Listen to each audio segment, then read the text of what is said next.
The first time I came into the household of Captain Dr.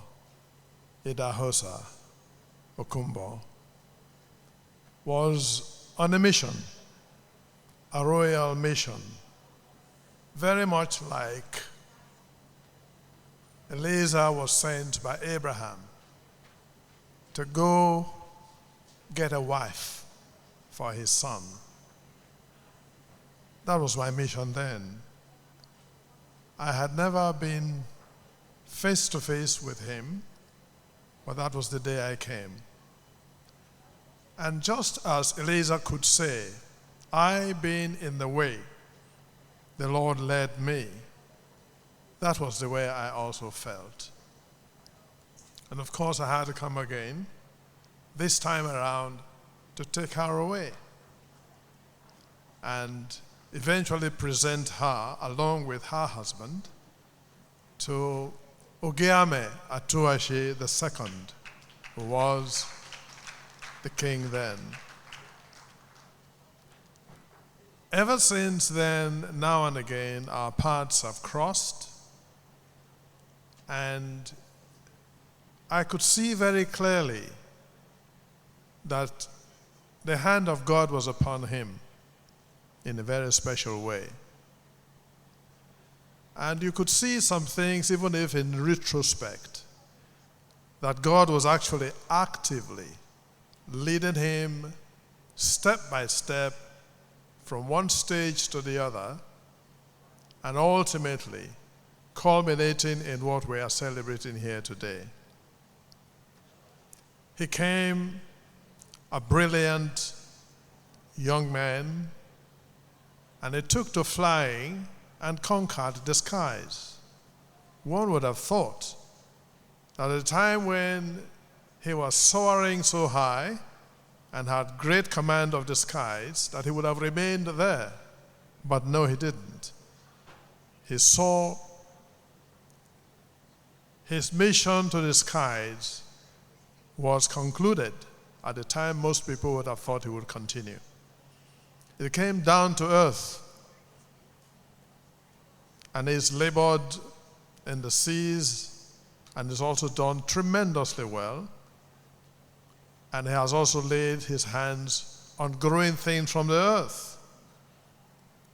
And as I said a couple of days ago, when we think about what he has done, you would say his vision was very far, far ahead, way out of his time, way out of his immediate surroundings, such that many more years to come, he will still go on being copied in terms of what he has laid his hands to do.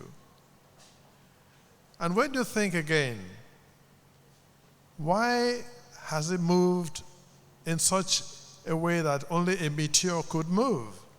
So fast, so bright, and so on a well-charted course, and to achieve such laurels that the ovation was loud, and yet that was the time to bow away from there and go elsewhere.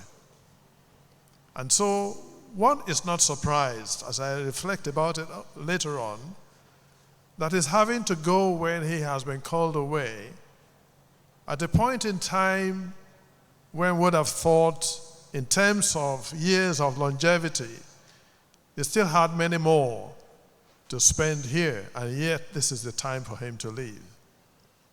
And I would answer such people and say, just as it was when he left flying, when the ovation was loud, because there was something else to do, and then came to do other things, so it is that by God's own creation and mandate for him, he has conquered everything there was to be conquered.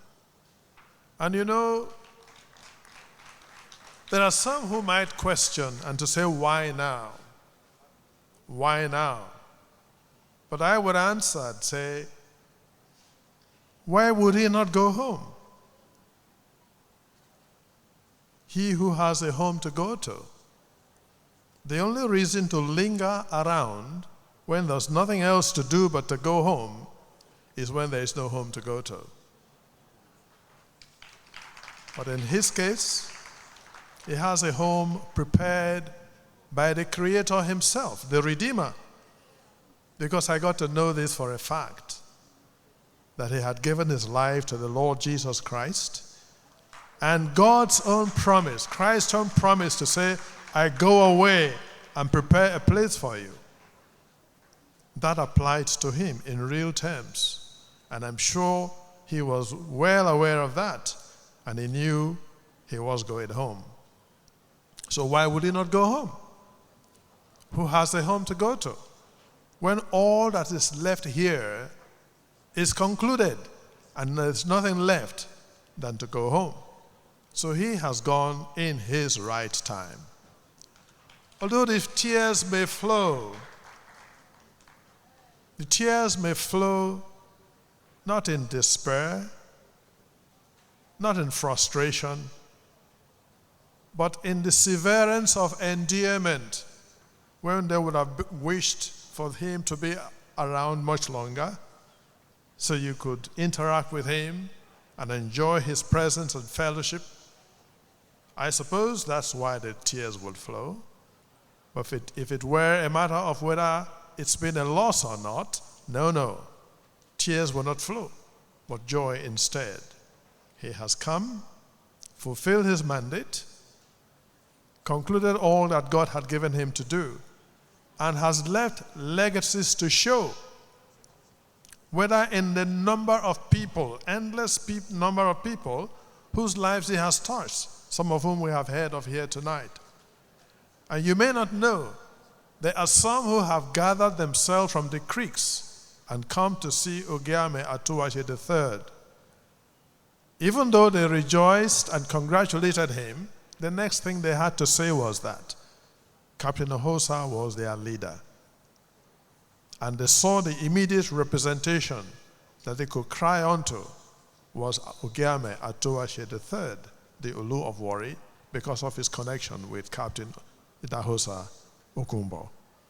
So he's left his stamp everywhere. Let us rejoice in that.